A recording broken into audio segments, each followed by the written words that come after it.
Bonjour à tous, je me présente Pascal Gauthier et je vais vous présenter aujourd'hui mon projet d'installation plastique qui porte le nom d'Être Naturel.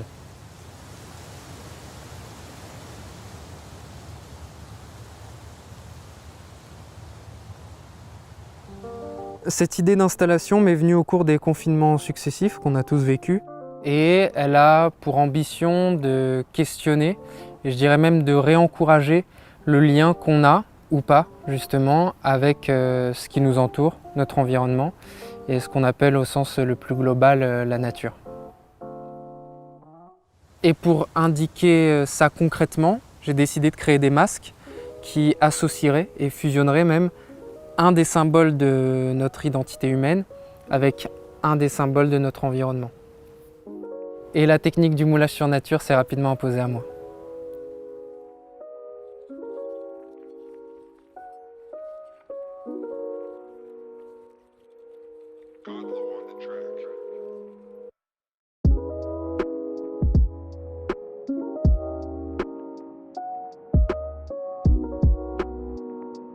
Elle offre un moule pour le visage qui est très précis, qui est fidèle, qui est même réaliste.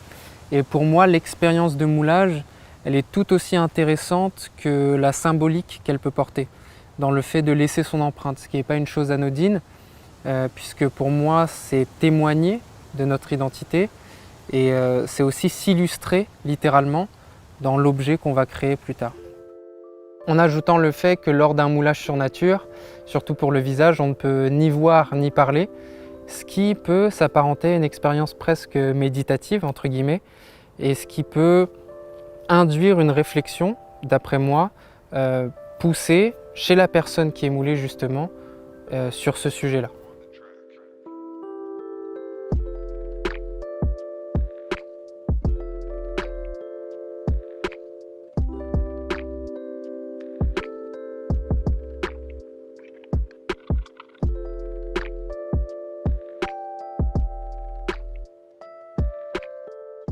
Et en plus de ça, je suis très fier d'avoir été invité par Charles Piquion et Annie Gras pour faire cette démonstration en public.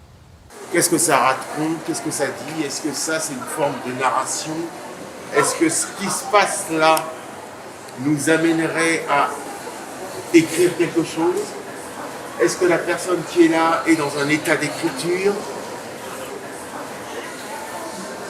Le moulage sur nature est une technique qui se déroule en plusieurs étapes distinctes. Donc pour faire court, il y a l'étape du passage de vaseline pour protéger, l'étape du passage du silicone pour l'empreinte et en dernier vient la création d'une chape en plâtre qui sert de support au moule. Il est très important d'être précis et rigoureux pendant toutes ces étapes de travail parce que malgré toutes ces matières qu'on utilise, il ne faut pas oublier que derrière se trouve le visage d'une personne réelle. Donc il faut absolument pouvoir communiquer avec elle, d'une part pour la rassurer sur tout ce qui se passe et deuxièmement pour simplement lui faire part de l'avancée du travail puisque la personne moulée fait à ce moment-là partie de l'équipe. Parallèlement à ça, j'ai voulu proposer une autre expérience dans les moments d'attente obligatoires à ce processus, plus basée sur la sensation, sur le sens du toucher. J'ai donc proposé des matières naturelles comme de la pierre, de la terre, des feuilles à la personne moulée pour que possiblement un lien se reconnecte de façon intime ou presque inconsciente et je voulais que la personne puisse s'exprimer là-dessus, même pendant le moulage et elle a choisi le dessin comme méthode à ce moment-là.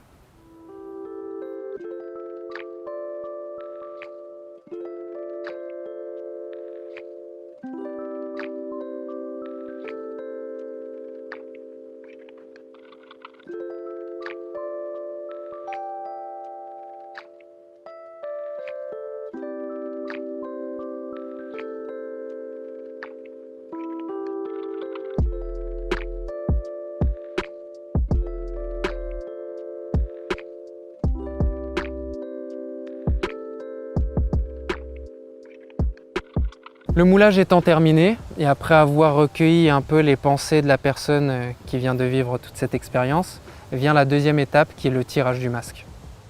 J'ai décidé de le faire en plâtre parce que d'après moi, c'est une matière qui permet une vraie liberté dans le travail, grâce à sa composition notamment, que ce soit sur le matérage ou la peinture.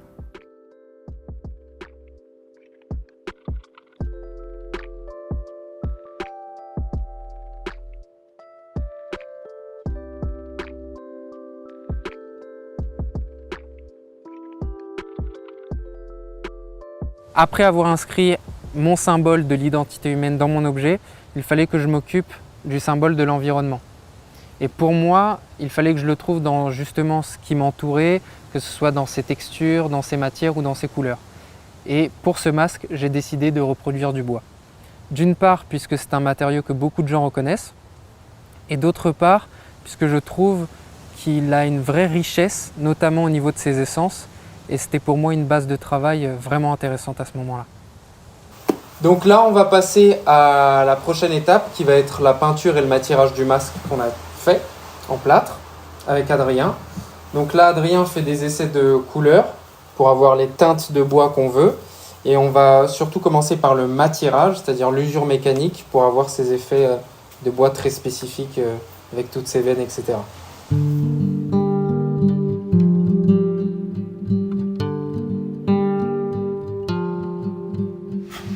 Alors déjà, ça peut donner là légèrement une idée de ce qu'on veut obtenir.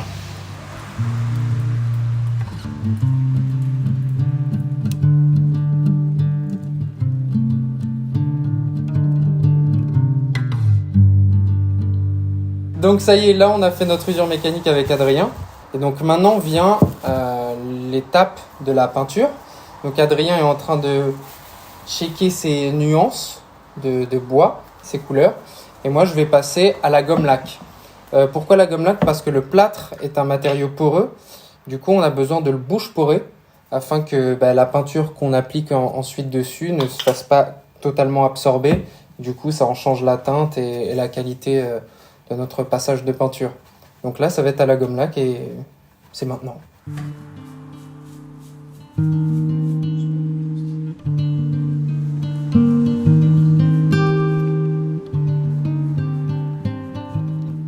Alors maintenant, on a fait l'usure mécanique et on a passé la gomme laque pour bouche porer notre plâtre. Il est prêt à recevoir la peinture. Donc là, on a choisi une belle teinte qui, en tout cas, correspond à notre envie de bois, au type de bois qu'on veut. Et du coup, là, maintenant, on va l'appliquer. Let's go.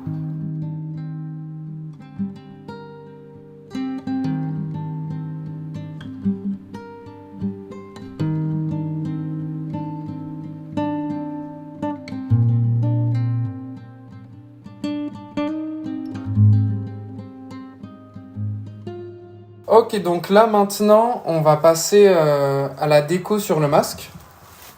Donc là, ça y est, on a notre bois, n'est-ce pas? On est assez content, je suis content avec Adrien. Et du coup, là maintenant, on a récupéré du vrai lichen, des vrais morceaux d'écorce, du lierre. Et j'aimerais qu'on agrémente le masque avec de la déco naturelle pour essayer de pousser l'effet organique au mieux. Donc voilà, on va faire ça maintenant. Ça va être cette prochaine étape.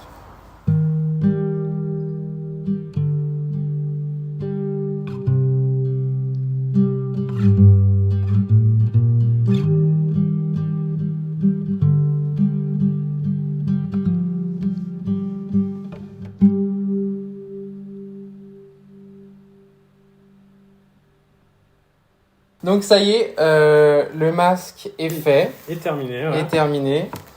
Donc moulage sur visage plus patine en bois.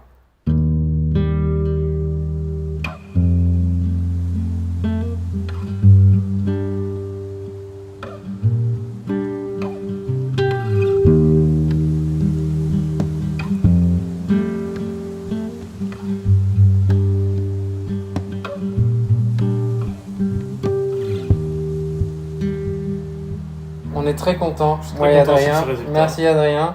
On est très content et donc voilà, c'est le début, j'espère, d'une longue suite de masques avec plein d'autres matériaux et plein d'autres idées de composition pour ces moulages-là. Merci à tous d'avoir regardé. Merci à Adrien Binelli pour toute sa technique et toute son aide pendant la construction de ce projet.